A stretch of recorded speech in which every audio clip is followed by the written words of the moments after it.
Well, with this employee shortage we're all facing in the CSRA, you may consider outsourcing some tasks that you may need help in your company. With Amy Richardson, I'm Neil Gordon of Augusta Business Daily. And Amy, I would assume when you engage with a company, trust has to be at the top of the list. Absolutely. So we consider your business, your team, your files, everything is an extension of us, right? So we are protecting all of that data just as we would our own. How about something like business insurance? How does that play into it?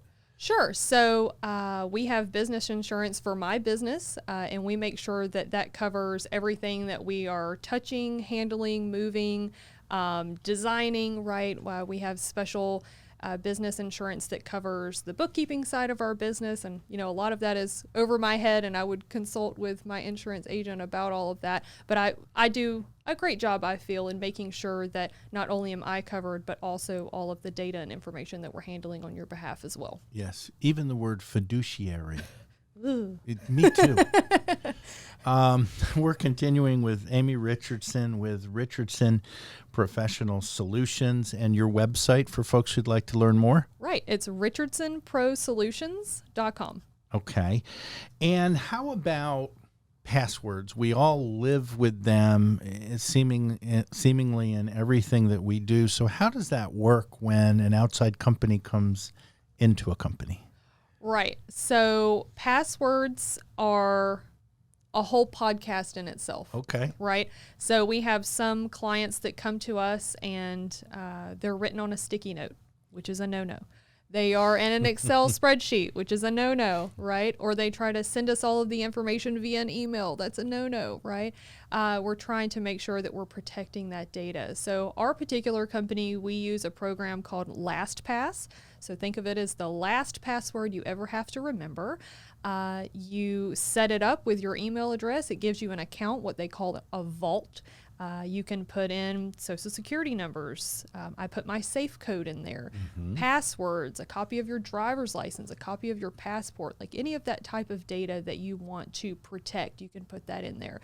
And you can use that for personal. I have one for the personal side of my life, right, that has all of that information. And then I also have the business and team side that we use with my team to store all of that client data.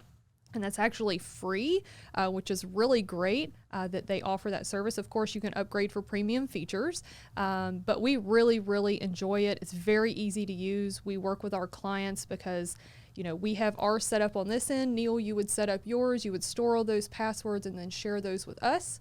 It allows the opportunity for you to be able to sever that connection at any time in case, you know, something happened with our relationship. You are still in control of that data, which we feel is very important for the client. You will never leave the firm. Don't even speak that. Never. You mentioned files. So companies all have monthly financials. Right. They have contracts that they have with other companies. They may have other company data. How do you store that? Right. So we generally try to fit ourselves into the processes and procedures that you already have in place, right? We want to make your life easier, not harder, but we will share with you if we feel like the way that you are doing things is not the most secure, right? And we will work with OneDrive or Google Drive or Dropbox or storing your receipts within QuickBooks to make sure that all of that data is protected. Do you have different setups for different kinds of industries? I'm just thinking of, you know, HIPAA with doctors and CPAs or attorneys. Is that a little bit different? It does get a little bit different. They will use something that is called a portal that they will set up. So it's a secure way for us to log in, dump files, and they can log in from their side and get those, you know, it's encrypted and a lot of other things that I don't really know how to explain very well, but it adds that extra layer of protection rather than emailing a copy of a bank statement. Gotcha, sure. And again, we're speaking with Amy Richardson, and online it's Richardson Pro Solutions.com. It's a mouthful, but yes, that's right. That's okay. And in addition to everything else, she is IT, as in IT. So there is an IT or cyber component too? Sure. So Ben, who is my IT guy, also my husband, he takes care of all of our machines to make sure that we are in compliance and covered in firewalls and lots of other buzzwords that I would do a disservice in explaining. So maybe I'll have to bring him on next time to talk through all of that. Be great. But he does help quite a few of our clients with their IT needs, everything from swinging by to help troubleshoot the install of a printer to doing remote monitoring and letting them know, you know, your computer is running too hot, or you're about to run out of file storage, or this thing that just came across your security system looks a little weird. You should look into that. And so he does a great job doing that with quite a few of our local clients, and also a remote client who is in Arizona. So. Okay, wonderful. And then lastly, passwords. We talked about that earlier on, but strong passwords, what's the distinction? Yeah, so you definitely don't want to reuse passwords. Also a no-no, right?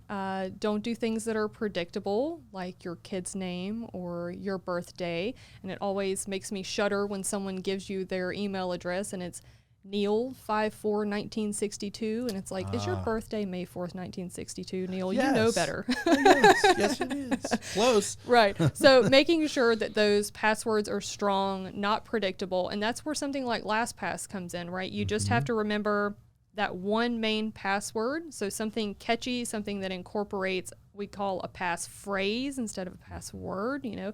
So maybe it's horses love grass 1, 2, 3. And then you capitalize certain letters or whatever it may be. So something that you can easily type in, easily remember, but is also going to be complex. So you have that one master password, and then everything else is saved in your vault can be gibberish, because LastPass is going to fill that in, or whichever password manager you choose to use is going to fill all that in for you. So you don't have to remember all that, just that one main password. So keeping things complex and different. And we will advise clients when they, you know, give us their password that is, you know, their business name with a 1 on the end, you know, we highly recommend that you make that a little bit more complex. So absolutely. And lastly, you have different employees and you have different freelancers that help you service all of your clients. What about the security of the machines that you operate on? Right. So my team and I all work on RPS, or Richardson Pro Solutions. Our team, those machines are owned and monitored and protected by my business. So all of your data is safe within our network. Ben does a really great job of making sure that all of that is covered and protected, and you know that we're all using those machines that he set up to be protected for both us and for your data as well. So. Great to know. And again, to reach Amy and really to look through a litany of back office support services, the best thing to do to get started is just go to richardsonprosolutions.com, and you're going to shake your head and say, how does she do all of that? But they do. I'm very satisfied, a client on the bookkeeping side, and I really would highly recommend you engage with Amy and the team. You're more than welcome. Thank you. Okay, we'll see you next time. Thank you.